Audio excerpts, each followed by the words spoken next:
अब बात करते हैं लीची के शहर मुजफ्फरपुर की। ये सीट जॉर्ज फर्नांडिस का गढ़ रही है। उन्होंने यहां से 5 बार जीत दर्ज की थी, लेकिन इस बार यहां दल बदलों ने मुकाबला दिलचस्प बना दिया है और समझना मुश्किल हो रहा है कि वोट किस करवट बैठेगा। बीजेपी से अजय निषाद यहां से लगातार 2 बार चुनाव जीते हैं और मौजूदा सांसद है, लेकिन बीजेपी ने अब की बार उनका टिकट काट दिया है, जिससे नाराज अजय निषाद ने कांग्रेस का दामन थाम लिया और हाथ के सिंबल पर चुनावी मैदान में उतर गए हैं। दूसरी तरफ बीजेपी ने राजभूषण चौधरी को यहां टिकट दिया है, जो 2019 में बीजेपी के खिलाफ वीआईपी के टिकट पर से मैदान में थी। यानी मुजफ्फरपुर के मैदान में वही प्रत्याशी आमने सामने है जो 2019 में थे। बस अंतर यह है कि दोनों ने इस बार पार्टी बदल ली है।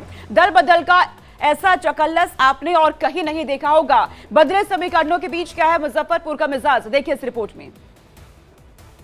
हमारे साथी राजभूषण चौधरी निषाद जी को भारी वोटों से विजयी बनाना है।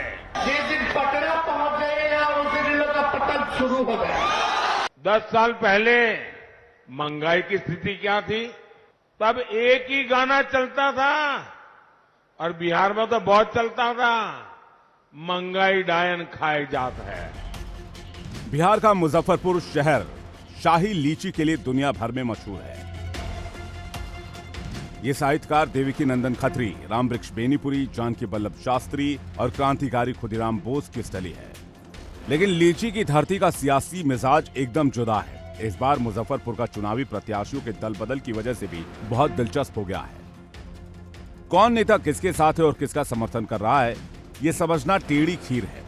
पिछले चुनाव में जो प्रत्याशी आमने सामने थे वही प्रत्याशी इस बार भी मैदान में है, लेकिन दोनों ने इस बार दल बदल लिया है। मैंने पूछा था तो उन्होंने एक लाइन में जवाब दिया कि आपका सर्वे रिपोर्ट गलत था। तो मैंने बताया कि मैं 4,10,000 वोट से चुनाव जीता हूँ। तो उन्होंने कहा कि आपका वोट तो है नहीं, सब ऊपर वाले का वोट है। तो मुझे भी किसी का अहंकार तोड़ना है और अपना खोया हुआ सम्मान हमको वापस पाना है। पार्टी में अहंकार से नहीं चलता है सर। ये चुनाव जो है धनबल बाहुबल का नहीं है, जनता के बल का है। जो आदमी काम नहीं करेंगे वैसे निकम्मे का इस पार्टी में कोई जगह नहीं है। और पार्टी ने सर्वे करा करके कि ये काम करने वाले लोग हैं कि निकम्मे लोग हैं, तो लोगों जनता ने कहा कि ये निकम्मे हैं, ये काम नहीं करते हैं, ना जनता के बीच में जाते हैं, तो पार्टी ने टिकट काट दिया। जनता समझती है कि ये गठबंधन है परिवार बचाने के लिए, और ये हमारा जो भारतीय जनता पार्टी का गठबंधन है वो जनता के साथ गठबंधन है। जो राष्ट्र निर्माण में लोग लगे हुए उनके साथ गठबंधन है। अजय निषाद मुजफ्फरपुर से मौजूदा सांसद हैं। बीजेपी के टिकट पर उन्होंने लगातार 2 बार जीत हासिल की है। 2019 में तो उन्हें 63% वोट मिले थे, लेकिन बीजेपी ने उनका टिकट काट दिया। बीजेपी ने इस बार राजभूषण चौधरी को टिकट दिया है, जो 2019 में बीजेपी के खिलाफ ही मुकेश सहनी की पार्टी वीआईपी के टिकट पर मैदान में थे। दूसरी तरफ बीजेपी से टिकट कटने से नाराज अजय निषाद ने कांग्रेस का दामन थामा और कांग्रेस के टिकट पर राजभूषण चौधरी के खिलाफ मैदान में ताल ठोंक दी।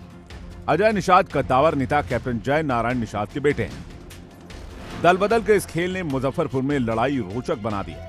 ऐसी उलटबांसी आपने कहीं और नहीं देखी होगी। मुजफ्फरपुर का सियासी मिजाज ही कुछ ऐसा है। ये सीट कभी दिग्गज नेता जॉर्ज फर्नांडिस का गढ़ रहा। उन्होंने यहां से 5 बार चुनाव जीता, लेकिन 2009 में अपनी जमानत भी नहीं बचा पाए थे। लोगों का कहना है कि कुछ ऐसा ही उलटफेर इस बार भी देखने को मिलेगा। दोनों पार्टियों के बीच मुकाबला कांटे का है, इसलिए दिग्गजों ने पूरा जोर लगाया हुआ है। ये कांग्रेस के नेताओं के, इंडी गठबंधन के नेताओं के कैसे कैसे बयान आ रहे हैं। कहते हैं कि पाकिस्तान ने चूड़ियां नहीं पहनी है। अरे भाई पहना देंगे।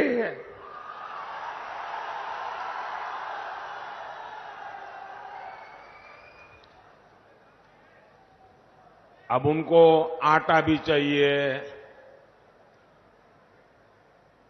उनके पास बिजली भी नहीं है। अबे हमें मालूम नहीं है कि उनके पास चूड़ियां भी नहीं है। देश में कोई भी नेता होगा, कोई भी सरकारें होंगी, अब वो नौकरी और रोजगार के बारे में बात करेगी। काम करना पड़ेगा। लोग कहते हैं कि राजद जो है, लालटेन जो है, माई की पार्टी है।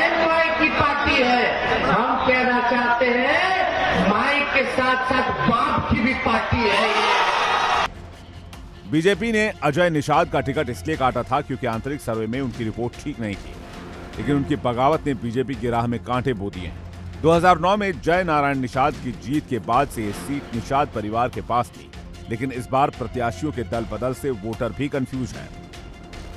यही तो हम लोग लड़ाई लड़ रहे हैं कि लोकतंत्र जिंदा नहीं है, हमारा संविधान खतरे में है। बिहार में आके 12-12 सभा करना पड़ रहा है, देश के प्रधानमंत्री जी को रोड पे उतरना पड़ रहा है, तो ये सब चीज पता है उनको। 4 दिन को पता चल जाएगा कौन बेरोजगार होगा, कौन सत्ता में रहेगा। 4 तारीख को निश्चित तौर पर उनको जानकारी मिलेगी। जब 7वां फेज खत्म होगा तब वो 144 पे आ जाएंगे, जो अटल जी के टाइम में जो सरकार उनका नहीं बना, उस लेवल पे आके ये 150 के अंदर में रह जाएंगे। किसानों को सम्मान निधि, मुफ्त राशन और आयुष्मान भारत जैसी योजनाओं ने बीजेपी को घर घर पहुंचाया, जिससे राजभूषण निश्चिंत नजर आ रहे हैं।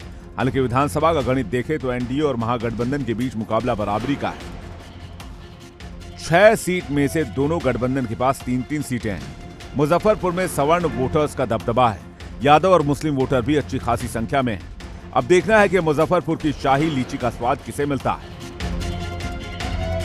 Bureau report, India daily.